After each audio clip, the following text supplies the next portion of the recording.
दोस्तों स्वागत है आपका एक नई लर्निंग वीडियो में। और दोस्तों आज के इस वीडियो में मैं आप लोगों को एक स्विंग ट्रेडिंग स्ट्रेटजी बताने वाला हूं। मेरे पास बहुत सारे लोगों के मैसेज आते हैं कि मैंने सर इतना लॉस कर दिया है, मैंने 5 लाख लॉस किया, 7 लाख लॉस कर दिया है। तो मेरे पास उन लोगों के लिए एक स्ट्रेटजी है, इसे आप स्ट्रेटजी कह सकते हो या फिर कोई ट्रिक कह सकते हो। और इस ट्रिक की मदद से आप एक अच्छा रिटर्न जनरेट कर सकते हो। देखिए दोस्तों, बैंक निफ्टी और निफ्टी में ट्रेडिंग में प्रॉफिट तो अच्छा बनता है, बट उसमें एक बहुत बड़ी प्रॉब्लम ये है कि उसमें हमारा माइंड एक पूरी तरीके से डिस्टर्ब हो जाता है। कभी कभी हम देखते हैं कि कोई ट्रेड जो 10 रुपए की है वो 200 रुपए चली गई, 300 रुपए चली गई। तो वहाँ पे लोग क्या करते हैं, सोचते हैं कि शायद यहाँ पे मैं ट्रेड ले लेता, यहाँ पे मैं ट्रेड प्लेस कर देता तो आज मेरा इतना प्रॉफिट हो जाता, या फिर मेरा कैपिटल है इतने से इतना हो जाता, या फिर मेरा सारा लॉस रिकवर हो जाता। दोस्तों ये सब दिखने की बातें, ये सब दिखने में अच्छी लगती है, बट रियलिटी में ऐसा कुछ नहीं होता है। जैसे कि मान लो आपने कोई 10 रुपए के हिसाब से प्रीमियम को पे किया है, कोई भी ट्रेड ली है निफ्टी या बैंक निफ्टी में, फिर उसमें क्या होता है कि वो 10 रुपए वाली जैसे 20 की जाती है, 25 की जाती है, लोग वहां पे अपने प्रॉफिट को बुक करने लगते हैं। और 25 से 30, 35, 40 भी चली गई तो यहाँ पर बहुत ज्यादा देर तक कोई भी होल्ड नहीं कर पाता है। और 40 पे जाने के बाद जैसे ही वो 30 की आ जाती है तो सारा यहाँ पे वहाँ पे माइंड डिस्टर्ब हो जाता है और वहाँ पे लोग 30 पे ही बुक कर लेते हैं। लेकिन बाद में वो ट्रेड 40, 50, 60 ऐसे करके 200, 250, 300 तक का हाई लगा देती है। तो ये सब दिखने में अच्छी लगती है, इतने टाइम तक कोई होल्ड नहीं कर पाता है क्योंकि किसी को नहीं पता होता है कि आगे क्या होने वाला है। तो ऑप्शन ट्रेडिंग एक ऐसा फील्ड है जिसमें प्रॉफिट तो ज्यादा है, बट यहाँ पे प्रॉफिट दिखता ज्यादा है एंड माइंड को डिस्टर्ब ज्यादा करता है। यानी कि यहाँ पे लोग लालच में आ जाते हैं और उस लालच के चलते अपने लॉसेस करते रहते हैं। एंड अगर आप मान लो कि आपने ट्रेडिंग में अपने पैसे को आज 2 गुना कर लिया या 3 गुना कर लिया या फिर 4 गुना कर लिया, क्या आप अगले दिन भी उसको वहाँ पे उतना ही कर पाओगे? क्या अगले दिन आप प्रॉफिट कर पाओगे? हो सकता है कि आपको अगले दिन वहाँ पे जितना भी कल आपने प्रॉफिट किया है, आने वाले कल में आपको वहाँ पे उतना सारा और उससे ज्यादा भी लॉस हो सकता है। तो अगर आप ट्रेडिंग के फील्ड में आए हो या फिर शेयर मार्केट में आए हो तो आपको यहाँ पे ये ज्यादा जरूरी रहता है कि आपने यहाँ पे एंड ऑफ द मंथ कितना प्रॉफिट किया है या फिर एंड ऑफ द ईयर आपने कितना प्रॉफिट निकाला है, ना कि एक दिन में। क्योंकि अगर आप आज प्रॉफिट कर रहे हो एंड कल लॉस कर रहे हो तो वो बेकार है। अगर आप एंड ऑफ द ईयर या फिर एंड ऑफ द मंथ अगर आप अच्छा प्रॉफिट निकाल पाते हो तो यहाँ पे माना जा सकता है कि आप यहाँ पे अच्छे तरीके से ट्रेडिंग कर रहे हैं। तो ऐसा करने से फायदा क्या है? ऐसा काम करो जिसमें आपको आगे आने वाले समय में कोई दिक्कत ना हो एंड वहाँ पे एक आप अच्छी अपने लिए वेल्थ क्रिएट कर सको। इसके लिए आप स्विंग ट्रेडिंग एंड इन्वेस्टमेंट का सहारा ले सकते हो। ये बहुत ही बेहतर चीज है जिनकी मदद से आप एक अच्छा प्रॉफिट कर पा रहे हो। देखिए मैं ऑप्शन ट्रेडिंग के अगेंस्ट नहीं हूँ, बट ये बहुत ज्यादा रिस्की है। इसमें सक्सेस होने के लिए आपको बहुत सारा टाइम एंड बहुत सारा यहाँ पे मेहनत करनी पड़ेगी।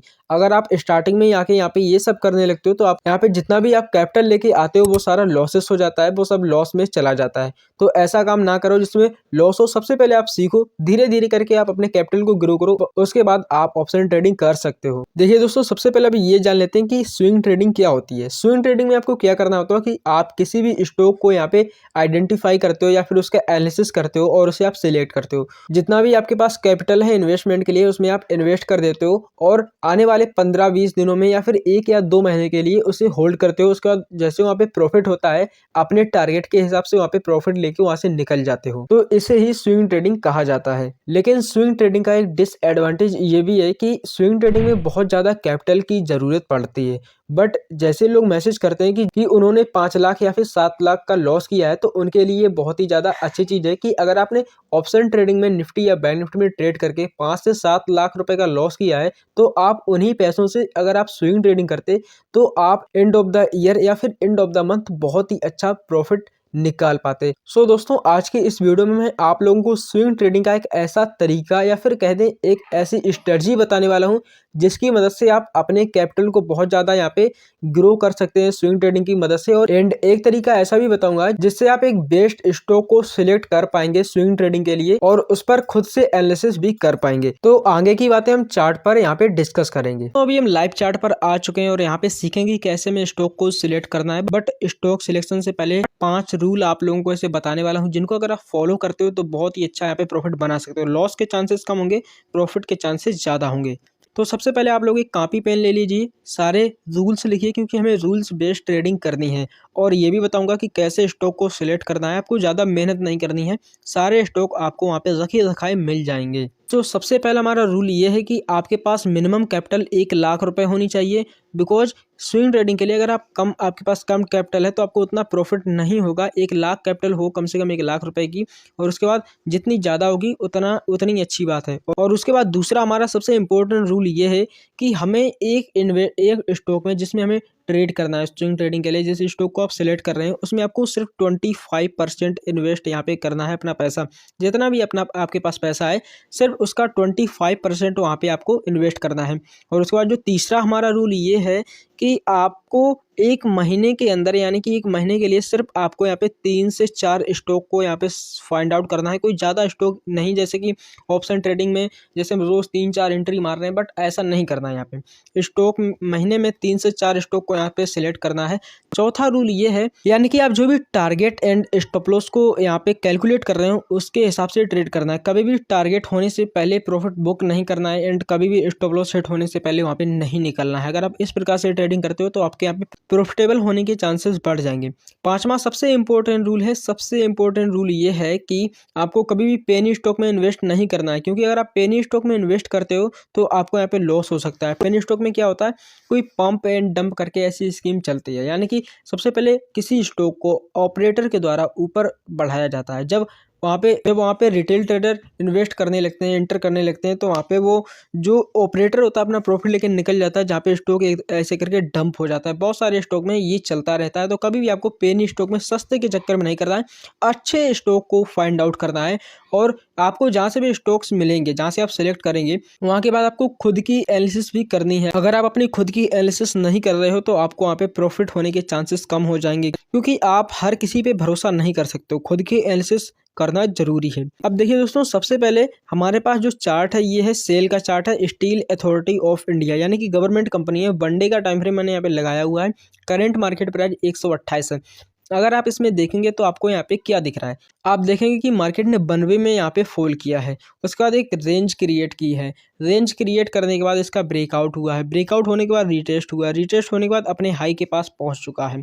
तो यहाँ से अब बाई करना है। करंट मार्केट प्राइस 128 है। टारगेट जो हमारा रहेगा, पहला टारगेट 150 है, यानी कि जिस दिन मैं वीडियो बना रहा हूँ उसके 5 से 6 दिन बाद ये टारगेट देखने को मिल सकता है सेल में। ये मेरी एनालिसिस और जहाँ से मैंने चार्ट लिया है ये उनकी एनालिसिस है। तो ऐसे करके हमें यहाँ पे स्विंग ट्रेड में अपने पैसे को लगाना है। रूल हमेशा ध्यान रखनी है, 25% ही इन्वेस्ट करना है, ज़्यादा इन्वेस्ट नहीं करना है। और दोस्तों आपसे कहना चाहूँगा, अगर आप ऑप्शन में ट्रेड करते हैं बैंक निफ्टी में, निफ्टी 50 में, तो आप हमारा टेलीग्राम चैनल ज्वाइन कर सकते हैं, जिस पर मैं आप लोगों को फ्री ऑफ कॉस्ट ट्रेडिंग करवाता हूँ। जो भी लाइव मार्केट में प्राइजेक्शन बनता है वो सब आप लोगों को देता हूँ, अपने एनालिसिस शेयर करता हूँ, अपना चार्ट आप लोगों को देता हूँ कि आप यहाँ से कॉल बाई कर सकते हैं, यहाँ से पुट बाई कर सकते हैं, एंड बहुत ही ईजी तरीके से हमारे टारगेट भी डन होते हैं।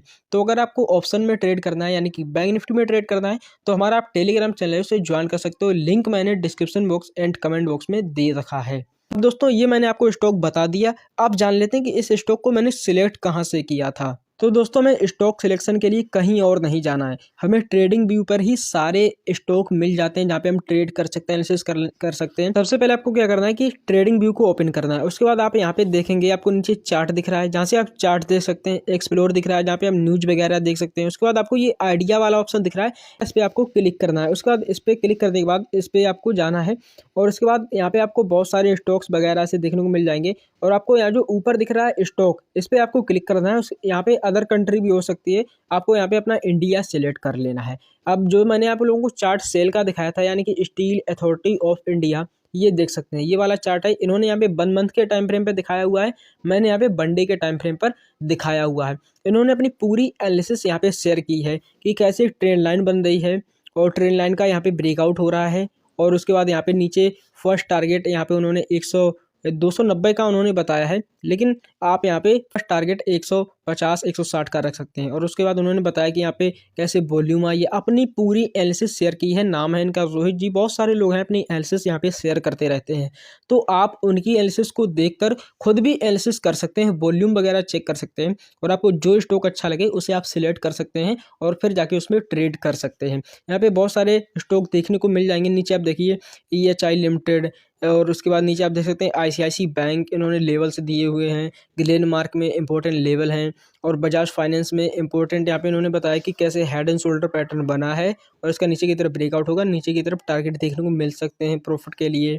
और उसके बाद बहुत सारे लोग हैं अपना यहाँ पे एनालिसिस शेयर कर सकते हैं। बैंक ऑफ बड़ौदा में ये यू टाइप का यहाँ पे पैटर्न बना है और डब्ल्यू टाइप का पैटर्न बना है। उसके बाद यहाँ पे ब्रेकआउट हुआ है और ऊपर ऑल टाइम हाई के पास है और ऊपर जा सकता है। बहुत सारे लोग हैं, बट आपको यहाँ पे एक चीज़ हमेशा ध्यान रखनी होती है कि आप जिस भी स्टॉक को यहाँ पे देख रहे हैं वो पोस्ट कब हुई है, क्योंकि हो सकता है कि आप आज देख रहे हैं और वो वहाँ पे उन्होंने 5 से 6 दिन पहले डाली हो, तो हो सकता है उसमें उन्होंने टारगेट वहाँ पे निकल गए हो, तो आपको ऐसी जगह इन्वेस्ट नहीं करना होता है। तो जैसे कि आप देखेंगे यहाँ पे 23 घंटे पहले ये न्यूज इन्होंने डाली है, यानी कि ये चार्ट डाला है और उसके बाद ऊपर देख सकते हैं 24 घंटे पहले डाला है। तो लगभग इनमें आप इन्वेस्ट कर सकते हैं जो एक आध दिन के अंतराल में डाले गए हैं।